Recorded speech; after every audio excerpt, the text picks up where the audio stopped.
So here's my point. The bodies are not even buried in Israel, and the UN has called for a ceasefire. Do you hear what I just said? We cannot let this happen. Let me tell you when there will be a ceasefire. When Hamas ceases to exist. That's when there will be a ceasefire.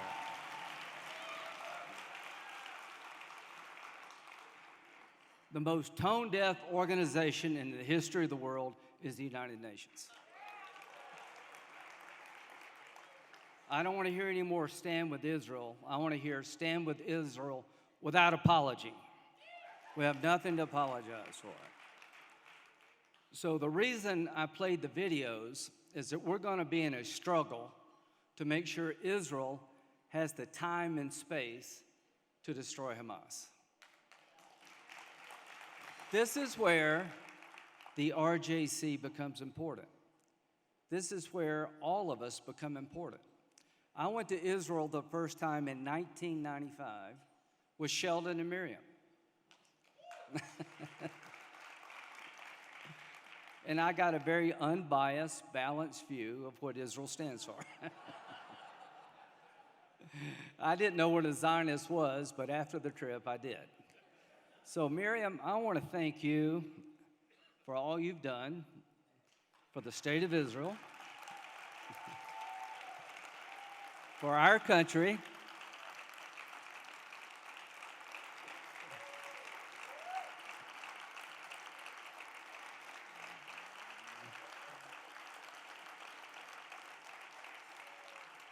we miss Sheldon. We love you. So, folks, the RJC was created for a moment like this. You're trying to elect Republicans, but that's not the job at hand in the short term. The job at hand is to make sure that we give voice to a cause that cannot be compromised. 3 goals: destroy Hamas, to make sure they never attack Israeli children again.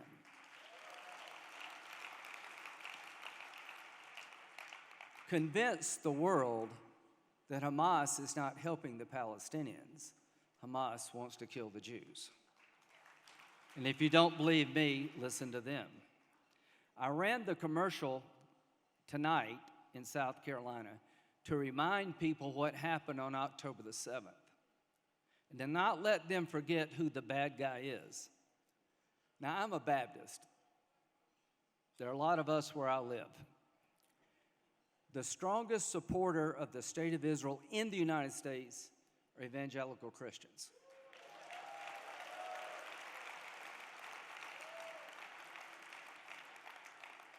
We drink, but we lie about it, so that's the big difference.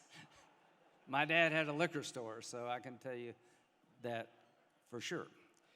So the main thing that you need to understand about people like me, what makes you who you are is what you learn as a child. Do you agree with that? How you're raised, what your values are. From the time I was this high, and I didn't get much taller, I'm right here now, I was told in my church that God blesses those who bless Israel. I was told in my church that the Jewish people were the chosen ones by God Almighty. Well, if it's good enough for God, it's good enough for me. And the reason that people are so supportive of Israel where I live is because how they get their news. If you went to college in this country, you would believe Israel's the bad guy, right? Because that's all you hear. If you got your news from the Bible, you would know Israel's the good guy. And that's where my people get their news. That and Mark Levine.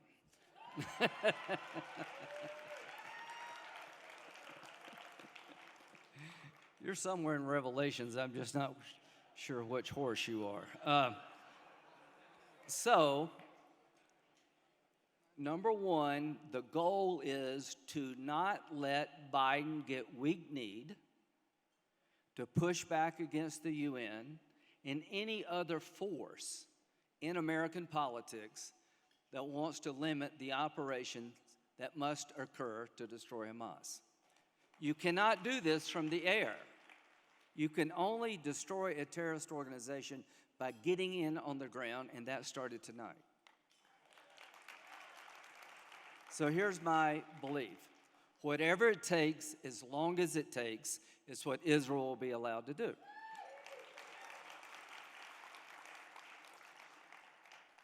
I'm urging the people here with means to create some commercials to brand Hamas as ISIS, because that's who they are. Most Americans understand what ISIS is up to. Most Americans understand what ISIS would do to their families if they could. What most Americans don't understand, Hamas is worse. I got back from Israel Tuesday. My body is somewhere over Iceland about right now. What I saw at the Ministry of Defense, I have not slept well since then. I saw things that I did not think were possible by any human being. I saw the Nazis were outdone by Hamas. Here's the difference. The Nazis tried to hide their crimes. Hamas wants you to see what they did. Why? To intimidate you, to destroy the reconciliation process between Saudi Arabia and Israel. I believe that with all my heart. That if you think Iran learned about the attack by Hamas from reading the newspaper or watching the TV, you should not be allowed to drive anywhere in America. There is no Hamas. There is no Hezbollah without Iran. Do you agree with that? The great Satan of the world is not Israel, it's not the United States, it's the Ayatollah in Iran. He's the great Satan. So I want to make sure that the American people know that Israel must destroy Hamas, and any effort to short of destruction would be a nightmare for America, because they would kill everybody in this room if they could get here. We got to make it real to the American people that every group who wants to destroy Israel also wants to destroy you. We have a chance here to convince the American people that Iran is not a normal country. Do you think Iran is a normal country? We have an opportunity here to prove to the American people that Iran is the source of evil in the Mideast, that they do not seek peace, they seek destruction of the state of Israel. They seek to purify Islam in their own image and to come after the infidel. That's me. Iran, when this is over, should be seen by every American as the last group of people you'd want to give $1 to. Mark, we have a chance here to make it impossible for any president in the future to sit down with the Iranian Ayatollah and talk about giving them money. You know what I learned in South Carolina? My dad owned a liquor store, a beer joint, and a pool room. You know what I learned in the pool room? If somebody wants to cut your throat, do not buy them a knife.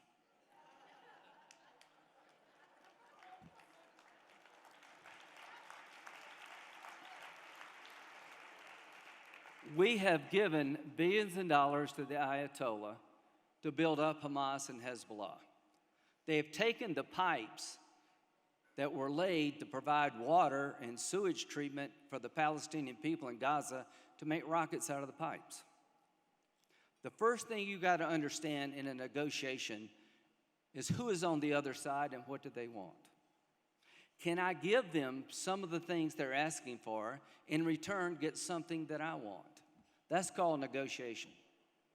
You cannot give the person on the other side of the table anything when they want to kill you. You have to stop them before it's too late.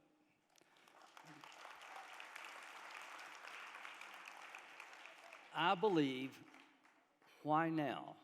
It's been planned, Mark, you're right, for a year or two, but why now?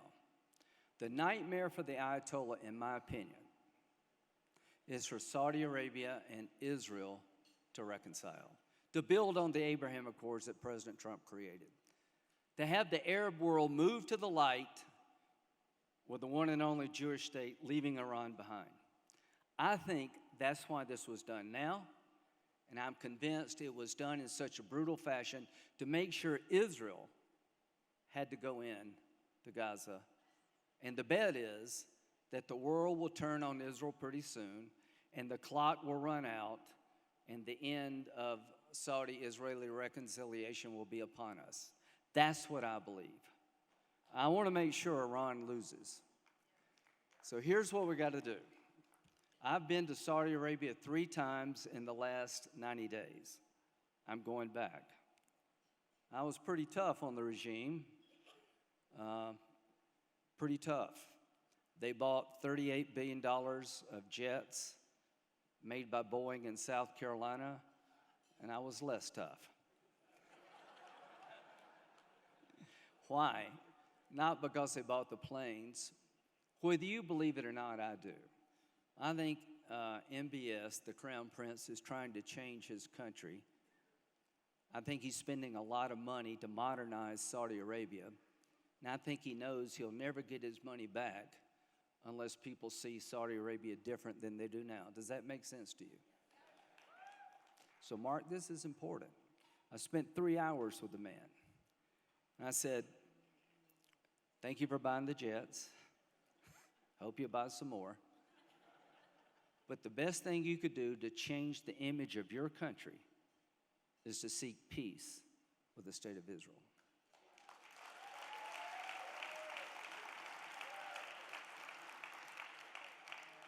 That is the path we were on. The question, has this brutal, savage attack against the state of Israel destroyed the march to peace? I hope not. I hope that all the people that were killed did not die in vain. We owe it to them and their memory to make sure that Israel has the time and space to end the terror called Hamas.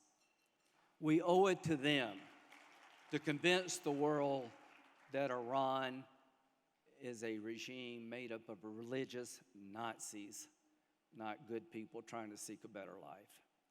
We owe it to them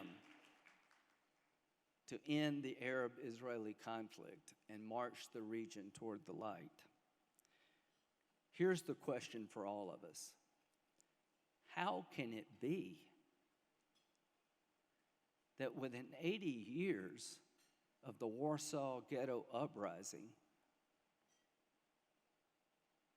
that grandchildren of Holocaust survivors and Holocaust survivors themselves were killed by terrorists simply because they were Jewish? How can it be that we let that happen within one person's lifetime? There are people in Israel that survived the Holocaust that died at the hands of Hamas in Israel. Let me tell you how that can be. We're making the same mistakes in 2023 that we made in the 30s. That's exactly how this happened. We're all Republicans, and if you're not, you need to leave now. Our party needs to do some soul searching. If I hear any more the argument we can let Putin invade Ukraine and get away with it and it won't matter to us, that's bullshit.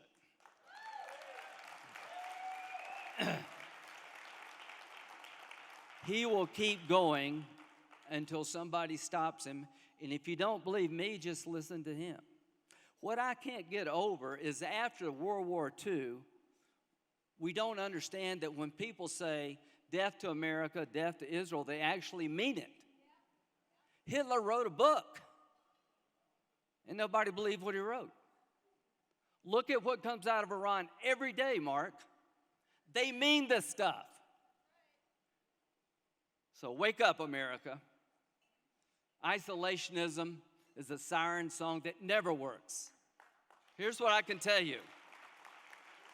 When they're coming after the Jews in Germany, they're eventually going to come after you.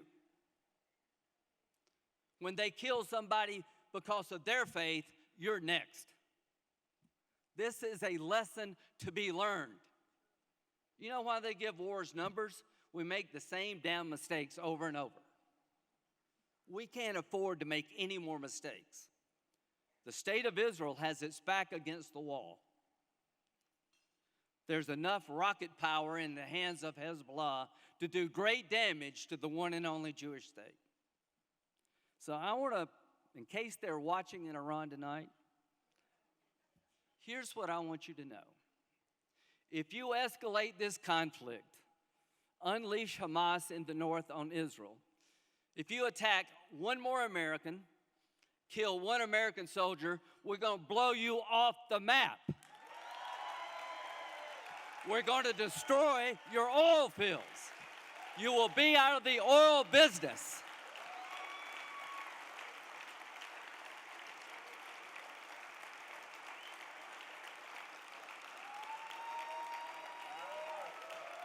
I pray that this nightmare in Iran ends. I pray for the destruction of this regime. I pray for the freedom that could be had by the Iranian people. I pray that the world will wake up and understand what's going on. They pulled a girl off a bus yesterday in Iran, 16 years old. She didn't have the right headscarf on. They beat her and she is brain dead. You want to give that guy money? I've been coming here a long time, and I will come back because it's fun. I've never been here at a more important moment than right now. We have a chance to change the course of history. If America does not change the way we look at the world will get worse. Isolationism and appeasement led us to this day. Not understanding that Hamas does not want a two-state solution, they want a one-state solution. I think for here on out, the people of Israel will never make that mistake again. Now I'm going to end with this. I got briefed by the defense minister, and there was a young guy who was a two-star general, and he watches Fox, so he knows me. And he said, Senator Graham, we failed. And he started crying, and I started crying. He's the IDF guy. We failed. I failed my people. I said, stop. You're not the only country to miss a threat. Pearl Harbor, 9/11. It happens. Here's what failing is. Not doing the right thing after you make a mistake. Here's the right thing to do. Kill every last one of them. That's what it takes to make Israel safe. That's what you need to do. That's what it takes.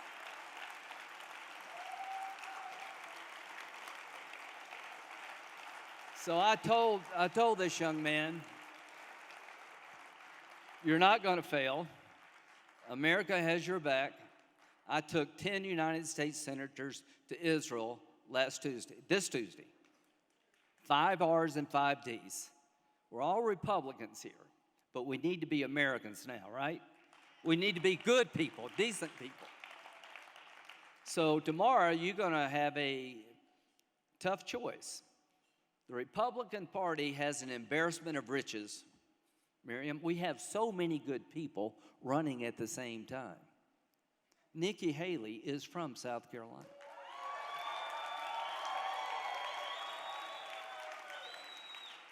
Tim Scott is from South Carolina. I am the squish in my state. I'm from South Carolina. We have a group of people seeking the Republican nomination that are unbelievably talented, choose wisely. And we have Donald Trump, who will be here tomorrow. He called me this morning and says, "Where are you?" I said, "I'm in Las Vegas." He says, "I'm coming to Las Vegas." I said, "I know." I want to say one thing about Trump. He's a handful. But all the bad guys are scared of him, and I'm glad of that. So, what happened with me and Trump? I was one of the 29 people that ran for president in 2016. If you don't remember that, it's not your fault. I didn't last very long. I hated Trump.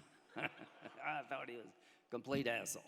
So, I got to know the guy. We play a lot of golf together. I've actually come to like him. You know what we have in common?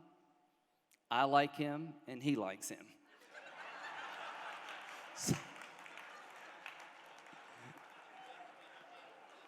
It's good to laugh. You got great choices tomorrow. Our party is strong. Our party has a bright future. We have so many good young people wanting to be in the House and the Senate.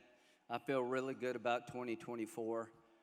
We just got to turn out. We got to vote as quick as we can, as legally as often as you can, and win an election we can't afford to lose. But I want to leave here tonight with a thought. God has a vote in this. God has Israel's back. God bless you.